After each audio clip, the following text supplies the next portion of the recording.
Hello दोस्तों, कैसे हैं आप सब। मैंने पिछले वीडियो में उत्तल दर्पण में बराबर R/2 आप लोगों को प्रूव किया था, सिखाया था। आज हम लोग कार्बन एवं यौगिक के केमिस्ट्री के जो चैप्टर हैं, जो थोड़ा टफ चैप्टर है। स्टूडेंट इस चैप्टर से आप ज़्यादा डरते हैं और इस चैप्टर से आपको बहुत सारे सूत्र, फार्मूले, इलेक्ट्रॉनिक्स विन्यास निकालना, संयोजी इलेक्ट्रॉन निकालना, सूत्र, मेथेन, पेंटेन, इस सब का जानकारी लेना और साधारण नाम, IUPAC नेम, ये सब चीज़ जो होते हैं हर एक स्टूडेंट नहीं कर पाते हैं खुद से। मैं इसको इजीली आपको सॉल्व करके दूंगा, हर एक टॉपिक समझा के दूंगा। आज हम लोग परमाणु संख्या और उसके इलेक्ट्रॉनिक्स विन्यास, संयोजी इलेक्ट्रॉन, कोर इलेक्ट्रॉन, बाह्यतम कक्षा में कितने इलेक्ट्रॉन रहते हैं, इलेक्ट्रॉन संरचना, संरचना बिंदु, इस सब पर आज चर्चा करेंगे। इसके मैं 3 वीडियो बनाऊंगा। एक में जो साधारण नाम बताऊंगा, फिर IUPAC नेम बताएंगे, फिर परमाणु आयन में अंतर बताएंगे। धीरे धीरे आपको ये कवर हो जाएगा मात्र 3 वीडियो में। इससे आप जो आपको 10-15 नंबर के क्वेश्चन आते हैं इसलिए आप कर पाओगे। मात्र 10 से 15 मिनट सारे वीडियो को आपको देखना है। आज हम लोग चर्चा करेंगे परमाणु संख्या पर, इलेक्ट्रॉनिक्स विन्यास पर, संयोजकता पर, कि किसका परमाणु संख्या कितना होता है, उसका इलेक्ट्रॉनिक्स विन्यास क्या होता है, संयोजी इलेक्ट्रॉन क्या होता है, कोर इलेक्ट्रॉन क्या होता है, सब पे आज हम लोग चर्चा करते हैं। हम लोग आज स्टार्ट करते हैं कि क्या होता है। सबसे पहले हम कॉलम बना लेते हैं।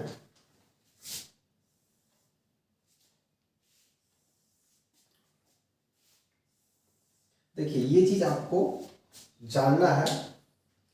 इसमें हम तत्व डाल देते हैं।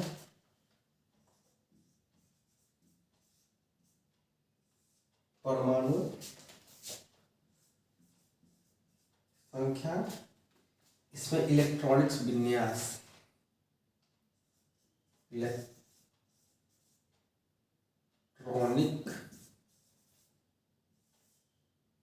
विन्यास,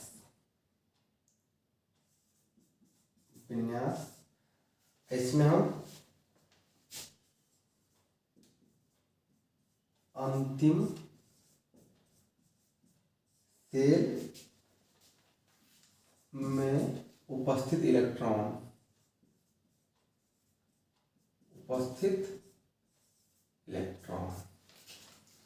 देखो, सबसे पहले हम तो किसी भी चीज का जो परमाणु संख्या रहेगा उसका हम लोग इलेक्ट्रॉनिक विन्यास कैसे निकालेंगे। देखो, पहला चीज ये कि एग्जाम में जो पूछता है 10th लेवल तक 1 to 20 तक का परमाणु संख्या का इलेक्ट्रॉनिक्स विन्यास पूछेगा कि इसमें इतना ही तक रहेगा। और आप 12 में जाओगे तो बहुत सारा जितना एटॉमिक नंबर सब आपको पढ़ना होगा।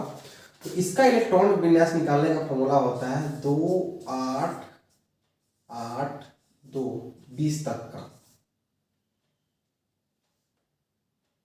समझे? तो ये फॉर्मूला से आप निकाल सकते हो। आज हम लोग देखते हैं, कोई एक लेते हैं परमाणु संख्या, जैसे सोडियम।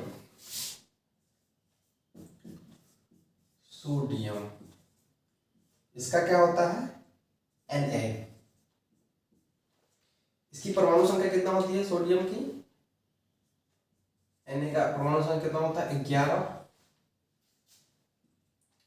अब इसको हम जो इलेक्ट्रॉनिक्स विन्यास निकालेंगे, इसको मैं ऐसे भी लिख लेते हैं, 1 मिनट, एक स्टेप में। KLMN, अभी 11 है तो देखो इस बेसिस पे आपको बैठाना है 2 8 और 1, 11 हो गया। सोडियम पे इसीलिए माइंड को प्लस रहता है क्योंकि एक इलेक्ट्रॉन को क्या करता है, ये गेन करता है, क्योंकि इसकी बाह्यतम कक्षा में 1 इलेक्ट्रॉन ज्यादा है। तो अंतिम इलेक्ट्रॉन क्या हो जाएगी, ये 1। उसी प्रकार हम मैग्नीशियम का देखेंगे, Mg का देखते हैं। मैग्नीशियम का कितना होता है? 12। इसका क्या हो जाएगा? 2 8 2। बाह्यतम कक्षा में इलेक्ट्रॉन की संख्या 2। देखो, इसी तरह से हमको इलेक्ट्रॉनिक्स विन्यास निकालना होगा। सबसे इजी तरीका यही है। आपको सोडियम का 11 होता है, मैग्नीशियम का 12 होता है।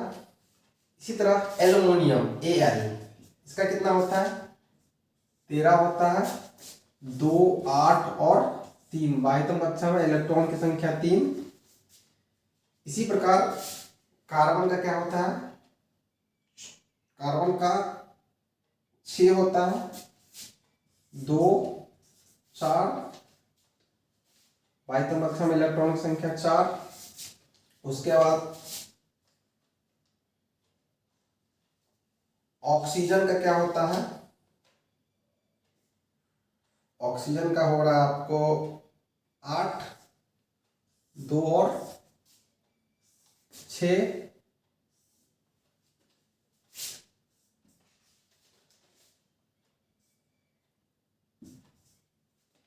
2, 8, 7। इसके बाह्यतम कक्षा में इलेक्ट्रॉन की संख्या 7। देखो इतनी जो है, इतनी आप ध्यान रख लो, 1 से 20 तक जो होता है वो टोटल आपको इस बेसिस पे आप निकाल सकते हो। और एग्जाम में ऑब्जेक्टिव जो पूछते हैं, देखो इस पे ध्यान रखना कि अगर एग्जाम में ऑब्जेक्टिव जो पूछेगा तो पहला चीज परमाणु संख्या पूछेगा कि सोडियम का कितना होता है, मैग्नीशियम क्या होता है, एल्युमिनियम क्या होता है, क्लोरीन का कितना होता है। और अगर पूछेगा तो इलेक्ट्रॉनिक्स विन्यास भी पूछ सकते हैं 2 नंबर में कि मैग्नीशियम या सोडियम का इलेक्ट्रॉनिक्स विन्यास निकालो। नहीं तो अंतिम कक्षा में जो संयोजी इलेक्ट्रॉन होते हैं वो कितने होते हैं, इलेक्ट्रॉनिक्स विन्यास क्या होता है। और कुछ जो आपको मैं दिखा रहा हूँ ये चीज आप याद कर लेना, ये चीज एग्जाम में पूछे जाता है, ऑब्जेक्टिव में आप पूछेगा। एक मिनट इधर साइड में लिख रहा हूँ, इस सब का आप याद कर लेना। आर्गन का यार इसका होता है आपको 18, जेनन का इसका होता है 54, रेडॉन का होता है 86, Rn। ये सब क्या है, परमाणु संख्या जो कि पूछता है एग्जाम ऑब्जेक्टिव में, तो ये सब आप याद कर लोगे। अब हम संरचना सूत्र देखते हैं कि इलेक्ट्रॉन बिंदु संरचना, किसी चीज का इलेक्ट्रॉन विन्यास निकालना है इस बेसिस पे 2, 8, 8, 2 पे, तो इसका इलेक्ट्रॉनिक बिंदु देखते हैं कि वो कैसे फाइंड होता है।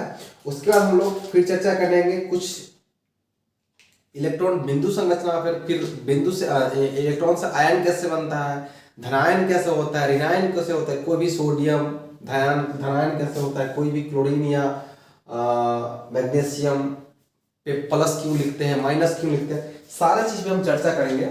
आप ये चीज को समझ लीजिए, एक बार नोट कर लीजिए कि इस सब का परमाणु संख्या कितना होता है, इलेक्ट्रॉनिक विन्यास कैसे निकालते हैं, अंतिम कक्षा में सेल कितने, इलेक्ट्रॉन सेल कितने रहते हैं, और ये 8, 8, 2 पे निकाल सकते हैं जो मैंने यहाँ लिख दिया है।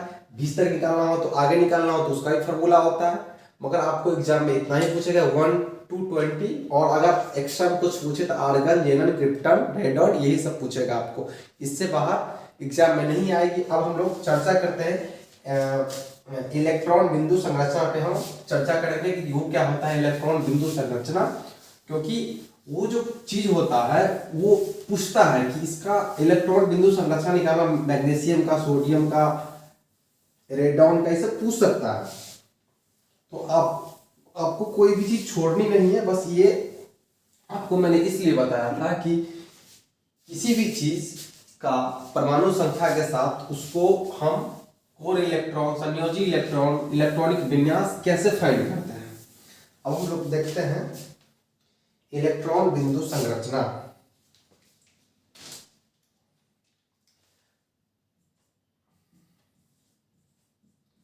इलेक्ट्रॉन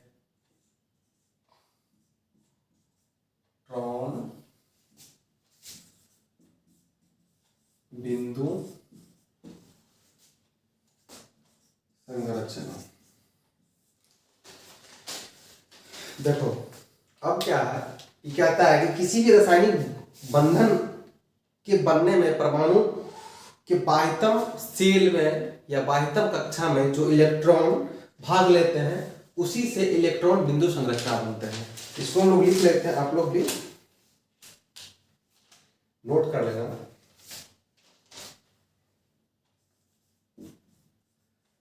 किसी भी रासायनिक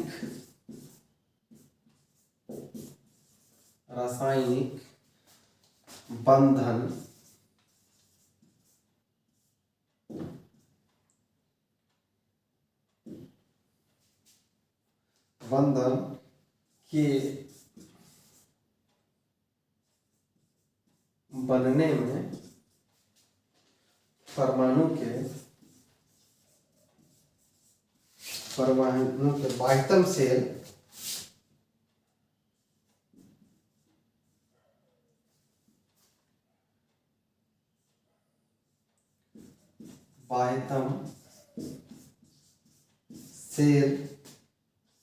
के इलेक्ट्रॉन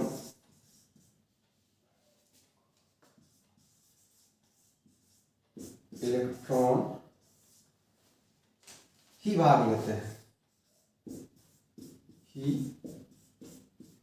भाग लेते हैं, तो हम लोग देखते हैं। सोडियम का क्या था, Na। इसकी बाह्यतम कक्षा में सोडियम का परमाणु संख्या कितना था, 11।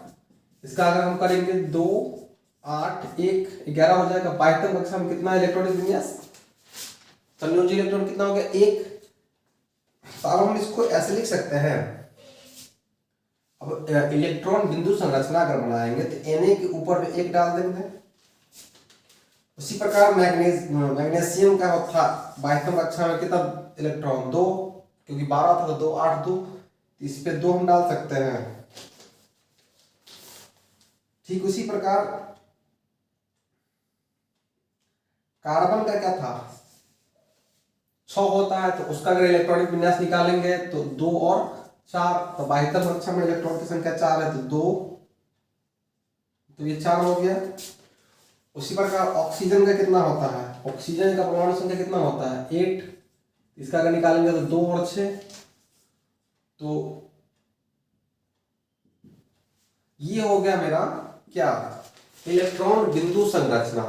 इलेक्ट्रॉन बिंदु संरचना उसको कहते हैं किसी भी रासायनिक बंधन के बनने में परमाणु के बाह्यतम सेल, मतलब क्या, अंतिम कक्षा में जो इलेक्ट्रॉन भाग लेगा या जो जितने इलेक्ट्रॉन बचेंगे उसी का ही इलेक्ट्रॉन बिंदु बनेगा। इलेक्ट्रॉन बिंदु संरचना उसी का बात है। जैसे Na 1 इलेक्ट्रॉन को त्याग कर रहा था, मैग्नीशियम 2 इलेक्ट्रॉन को त्याग कर रहा है, कार्बन क्या कर रहा है, 4, ऑक्सीजन 6। इसी प्रकार से आपको इलेक्ट्रॉन बिंदु संरचना बनेंगे। ये आप ध्यान रखिएगा, किसी भी चीज का अगर इलेक्ट्रॉन बिंदु संरचना निकालना हो तो सबसे पहले हम क्या करेंगे, उसका परमाणु संख्या देखेंगे, उसका इलेक्ट्रॉनिक्स विन्यास निकालेंगे। इलेक्ट्रॉनिक विन्यास निकालने के बाद हमको पता चलेगा कि बाह्यतम कक्षा में या अंतिम कक्षा में जितनी भी इलेक्ट्रॉन बचती है उसी का हम लोग इलेक्ट्रॉन बिंदु संरचना बनाते हैं। अब आगे हम लोग देखते हैं। अब देखो ये सारे जो होते हैं, ये सारे जो है मतलब बाह्यतम कक्षा में इलेक्ट्रॉन ही भाग लेते हैं, यही संयोजी इलेक्ट्रॉन कहलाते हैं। यही संयोजी इलेक्ट्रॉन कहलाते हैं। ध्यान रखिएगा, ये जो बाह्यतम कक्षा में इलेक्ट्रॉन भाग लेता है उसको क्या कहते हैं, संयोजी इलेक्ट्रॉन। अब हम देखेंगे, ये तो था इलेक्ट्रॉन बिंदु संरचना। अब कुछ आयनों की इलेक्ट्रॉन बिंदु संरचना हम लोग देखेंगे कि आयन का जो इलेक्ट्रॉन बिंदु संरचना होता है वो किस प्रकार के होते हैं, वो भी हम लोग चर्चा कर रहे हैं। हालांकि ये चीज आपको समझ में आ गया होगा कि इलेक्ट्रॉन बिंदु संरचना जो किसी भी चीज का निकालेंगे तो उसको सबसे पहले हम देखेंगे कि परमाणु संख्या कितनी है। परमाणु संख्या देखने के बाद उसका हम इलेक्ट्रॉनिक विन्यास निकालेंगे। इलेक्ट्रॉनिक विन्यास में देखेंगे कि संयोजी इलेक्ट्रॉन कितना है, मतलब बाह्यतम कक्षा में जितनी इलेक्ट्रॉन रहेगी उसी का हम लोग इलेक्ट्रॉन बिंदु संरचना करेंगे। अब हम लोग देखते हैं कुछ आयन की इलेक्ट्रॉन बिंदु संरचना। आयन का देखेंगे, ये तो देखे इलेक्ट्रॉन बिंदु संरचना, फिर आयन का देखेंगे, फिर अणु का देखेंगे, आयन कैसे बनता है, फिर धनायन क्या होता है, ऋणायन क्या होता है। हर एक बिंदु जो है ना हमारे एग्जाम के लिए इंपॉर्टेंट है, क्योंकि ऑब्जेक्टिव जो होता है ना, ऑब्जेक्टिव याद करने से नहीं होगा। जब तक आपके पास कॉन्सेप्ट नहीं रहेगा, जब तक आप किताबी नॉलेज नहीं लोगे, तब तक कॉन्सेप्ट से ही ऑब्जेक्टिव बनते, तब तक आप बना ही नहीं सकते हो। जब तक आपके पास कॉन्सेप्ट नहीं रहेंगे तब तक आप ऑब्जेक्टिव को नहीं समझ सकते हो, नहीं बना सकते हो। अब हम लोग देखते हैं कि कुछ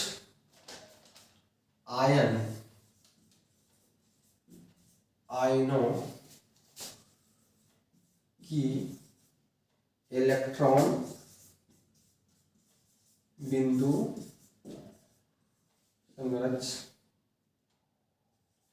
संरचनाएं।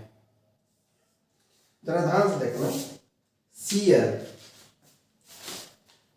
Chloride ion, chloride ion. अब हम देखते हैं कि Cl का परमाणु संख्या कितना होता है, 17। क्लोरीन का कितना होता है, 17। 2 8 7 22 कक्षा में कितना इलेक्ट्रॉन है, 1 इलेक्ट्रॉन है। अब देखो, कोई भी चीज, कोई भी परमाणु अपना अष्टक पूरा करना चाहता है। अष्टक मतलब क्या, अपनी 22 कक्षा में 8 इलेक्ट्रॉन को चाहेगा। अब इसके पास कितना, 7 इलेक्ट्रॉन है, तो ये किसी को देगा, उससे अच्छा है तो ले ले। मैं एग्जांपल के तौर पे मैं ये बता रहा हूँ कि अगर हमको 100 रुपीज चाहिए और किसी को भी, और दूसरे को भी 100 रुपीज चाहिए, हमारे पास 90 रुपया है और उसके पास 1 ही रुपया है, तो हम चाहेंगे कि उससे 1 रुपया ले ले। वो तो नहीं चाहेगा कि हम 99 रुपया किसी से ले ले, क्योंकि उस पर अगर वो 99 रुपया लेगा तो उस पर 99 माइनस हो जाएगा और हम लेंगे तो 1 ही माइनस होगा। इसीलिए ये अष्टक के नजदीक है, मतलब अंतिम कक्षा में 8 इलेक्ट्रॉन पुराने के काफी नजदीक है, इसीलिए ये 1 इलेक्ट्रॉन क्या करेगा, ग्रहण करेगा, अपने आप पे लेगा। तो क्लोराइड आयन पे हम क्या करेंगे, Cl माइनस कर रहा है, Cl 1 माइनस कर रहा है। इसका इलेक्ट्रॉन बिंदु संरचना क्या बन जाएगा, कुछ सॉरी आयन बिंदु संरचना क्या बनेगा, देखो Cl करेंगे 2 2 4 2 6 2 8। अब बोलिएगा कि इसका तो संयोजी इलेक्ट्रॉन साथ ही था, नहीं साथ था, मैंने 1 माइनस चढ़ाया है, इसका कितना हो गया 8। आयन की जो संरचना हो गई Cl का, क्लोरीन का, ये क्या हो गया, अपना अष्टक पूरा कर दिया।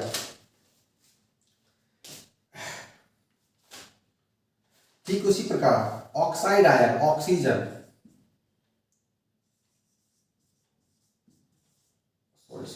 ऑक्साइड आयन, इसका कितना है, O पर 2 माइनस, क्योंकि ऑक्सीजन में कितना होता 8, 2 और 6, ये भी अष्टक के नजदीक है, 2 को क्या करेगा, माइनस लेगा, इस पे भी हो जाएगा। O पे कितना होगा, 2 2 4 2 6 2 8, इस पे माइनस देके हम इसका अष्टक पूरा कर सकते हैं।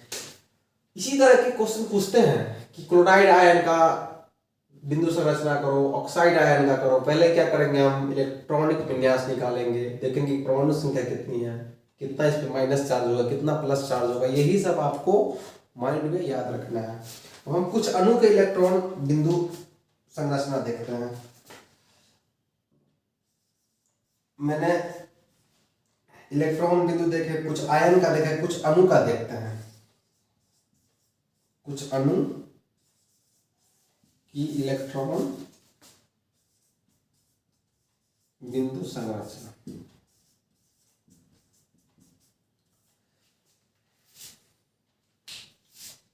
देखो हाइड्रोजन अणु,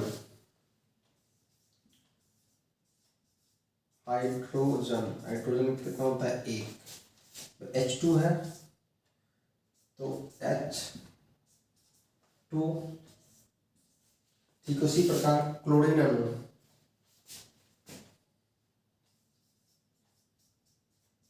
क्लोरीन अणु, ये सब चीज आप याद रखिएगा। Cl2,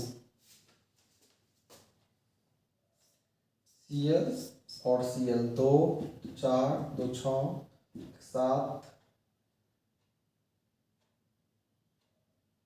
2 2 4 2 6 1 7। इसको यहां से हटा के यहां डाल दो, इसको भी यहां से हटा कर, ये तो ठीक ही है। ये हो गया क्या, क्लोरीन अणु। इसके आगे हम लोग पढ़ेंगे कि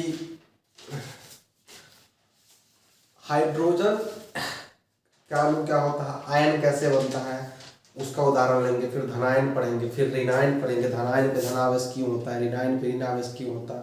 उसके बाद नेक्स्ट हम लोग पढ़ेंगे फिर परमाणु से जो सूत्र बनते हैं, मेथेन, पेंटेन, आईयूपीएसी कैसे कैसे बनते हैं, सब चीज पे हम चर्चा करेंगे। अब हम लोग देखते हैं कि आयन कैसे बनता है, आयन कैसे बनता है, इस सब चीज को आप नोट कर लो।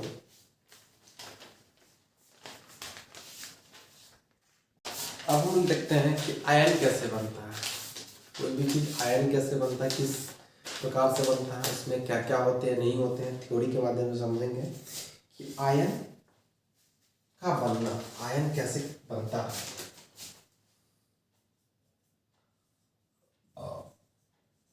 आयनों का बनना, देखो जब कोई परमाणु एक या अधिक संयोजी इलेक्ट्रॉन का त्याग करता है, और बहुत अच्छा कॉन्सेप्ट है, जब कोई परमाणु एक से अधिक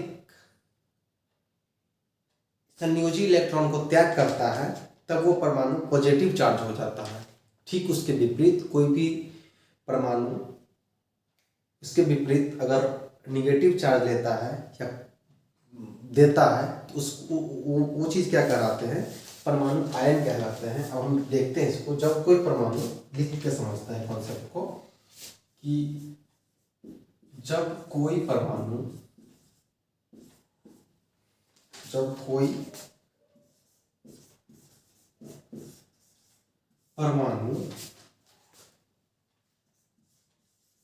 एक से अधिक संयोजी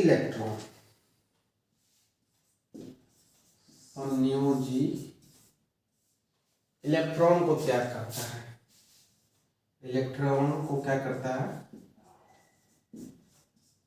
त्याग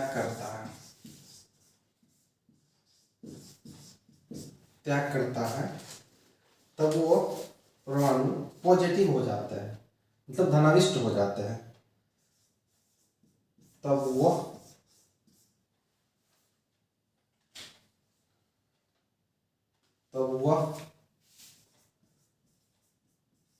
परमाणु पॉजिटिव मतलब धनाविष्ट हो जाता है।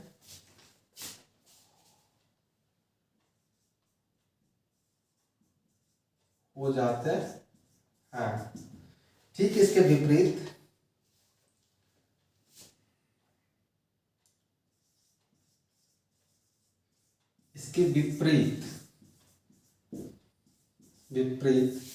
कोई परमाणु को प्राप्त करता है, जब परमाणु को प्राप्त करता है। देखो ये सब क्वेश्चन जो है ना पूछते हैं, प्राप्त करता है तो उस पर क्या हो जाता है, निगेटिव चार्ज हो जाता है, निगेटिव हो जाता है। ये पॉजिटिव या निगेटिव परमाणु आयन कहलाते हैं, परमाणु आयन कहलाते हैं।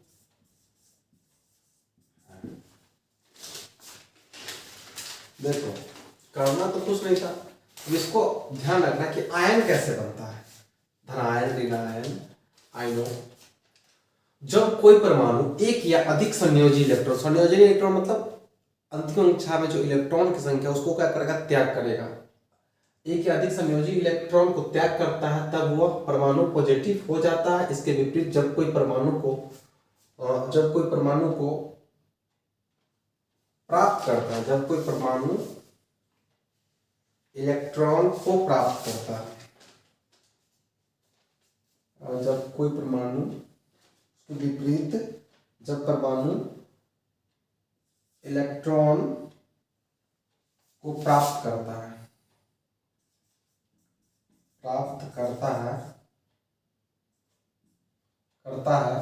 तो निगेटिव हो जाता है। ये निगेटिव पॉजिटिव परमाणु आयन कहलाता है। उदाहरण देखते हैं हम लोग, अच्छा उदाहरण है, उदाहरण लेते हैं, मान के चलो Na। बोलेगा सर Na क्यों ले रहे हैं, Na सोडियम है और ये बेस्ट एग्जाम्पल है। Na क्या कर रहा है, एक इलेक्ट्रॉन त्याग कर रहा है। Na पे क्या होता है, पॉजिटिव, क्योंकि इसका परमाणु संख्या 11 है, 2 8 और 1 इलेक्ट्रॉन क्या करेगा, ये 7 इलेक्ट्रॉन नहीं ले सकता है। क्यों नहीं ले सकता है? क्योंकि इसके अष्टक पूरा करने में 8 इलेक्ट्रॉन की आवश्यकता होगी। मतलब इसके संयोजी इलेक्ट्रॉन एक ही है, तब 7 चाहिए, मगर ये क्या कर रहा है? गेन कर रहा है। तो Na पर प्लस दिए और क्या कर रहा है? 1 इलेक्ट्रॉन ये क्या कर रहा है? गेन कर रहा है। ये क्या हो गया मेरा? सोडियम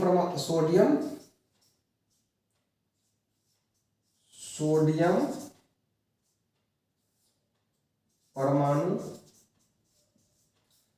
और ये क्या हो गया मेरा? सोडियम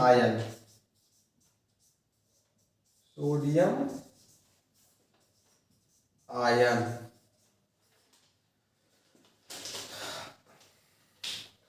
अब देखो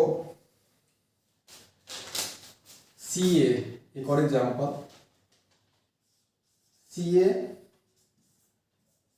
Ca+2 आयन। ये हो गया कैल्शियम परमाणु।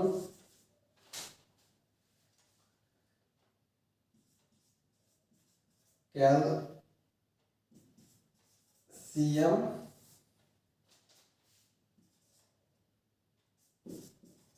परमाणु, ये हो गया कैल्शियम आयन।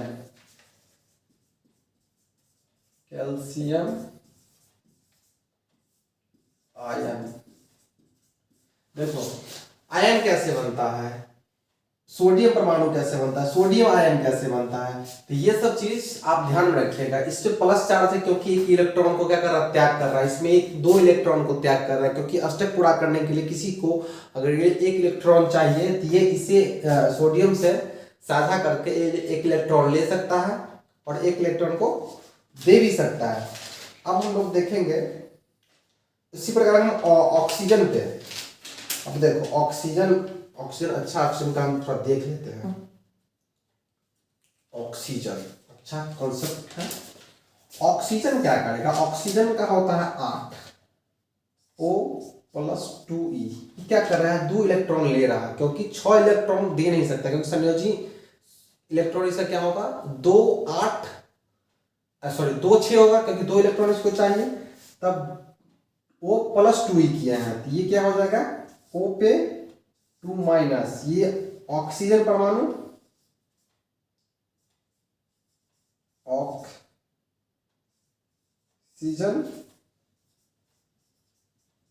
परमाणु, ये हो जाएगा ऑक्साइड आयन।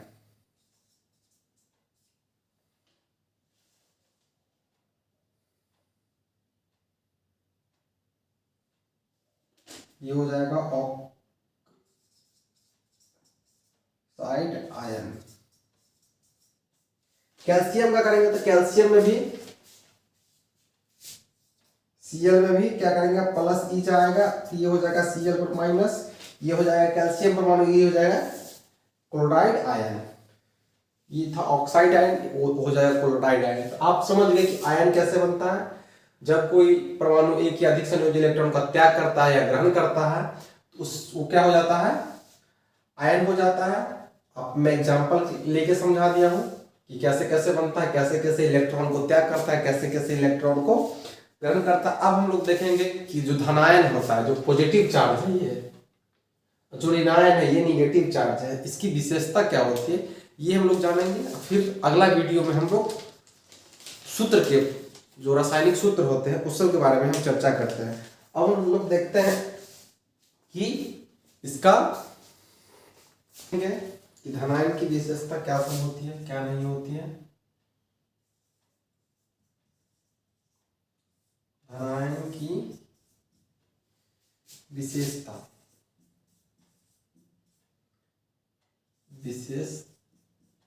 क्या होती है, ये सब चीज पूछता है कि धनायन की 2 विशेषता होता है, ऋणायन की 2 विशेषता होता है। तो ये सब चीज आपको एग्जाम में पूछे जाते हैं, और नहीं भी पूछे जाते तो हमको तो हर एक कॉन्सेप्ट को तो लेके चलना है ना। नहीं रखेंगे मान के ऑब्जेक्टिव आ गया इससे। तो देखते हैं कि धनायन की विशेषता क्या होती है। किसी धनायन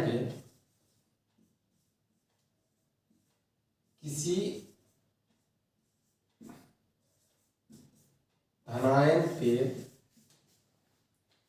अपने मूल परमाणु से कम इलेक्ट्रॉन रखता है, अपने मूल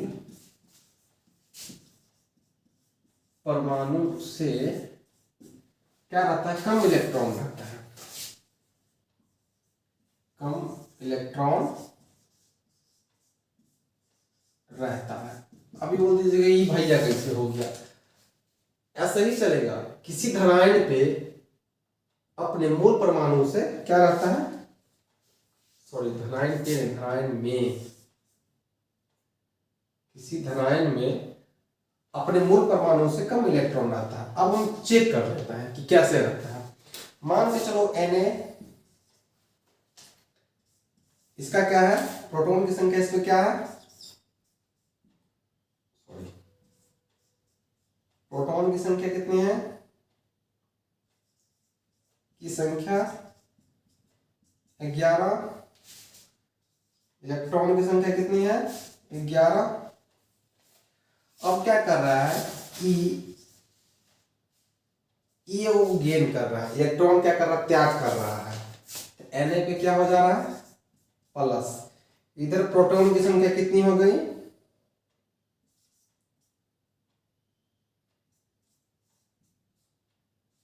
प्रोटॉन की संख्या कितनी हो गई 11, और इलेक्ट्रॉन की संख्या क्या होगी 10, क्योंकि इन्होंने एक इलेक्ट्रॉन को क्या कर दिया, त्याग कर दिया। किसी धनायन में अपने मूल परमाणु से कम इलेक्ट्रॉन रहते हैं। दूसरा क्या है, पहला ये हो गया, दूसरा क्या है, धनायन पे धन आवेश रहता है, हरदम क्या रहेगा, उस पे धन आवेश ही रहता है। ये सब चीज आपको याद करना पड़ेगा। अब तीसरा है क्या, धनायन की इलेक्ट्रॉनिक, धनायन जो होगी, धनायन की इलेक्ट्रॉनिक विन्यास का निकटतम गैस उत्कृष्ट होते हैं। धनायन के निकटतम गैस क्या होते हैं, उत्कृष्ट होते हैं। धातु धनायन से बनते हैं, 4-5 गो हो ही गया। फिर इस प्रकार की ऋणायन की विशेषता जो होती है, ऋणायन पे हरदम ऋण आवेश होते हैं। ऋणायन के जो मूल परमाणु होते हैं उससे अधिक, इसमें कम इलेक्ट्रॉन था, उसमें अधिक इलेक्ट्रॉन रहते हैं। किसी ऋणायन में अपने मूल परमाणु से अधिक इलेक्ट्रॉन रहते हैं, उसमें भी क्या करेगा, एक इलेक्ट्रॉन जाएगा, सॉरी लेगा, प्लस चार्ज होगा। धनायन पे हरदम धन आवेश रहता है और ऋणायन पे हरदम ऋण आवेश होगा।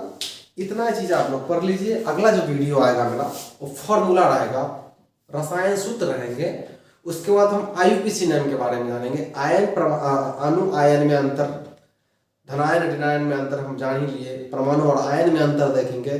तो इस तरह से 3 वीडियो मेरा कार्बन एवं यौगिक खत्म हो जाएगा और इससे सारे ऑब्जेक्टिव आपको एग्जाम में हेल्पफुल होंगे, बन जाएंगे। आप मेरे यूट्यूब चैनल श्योर सक्सेस से जुड़े रहें। धन्यवाद।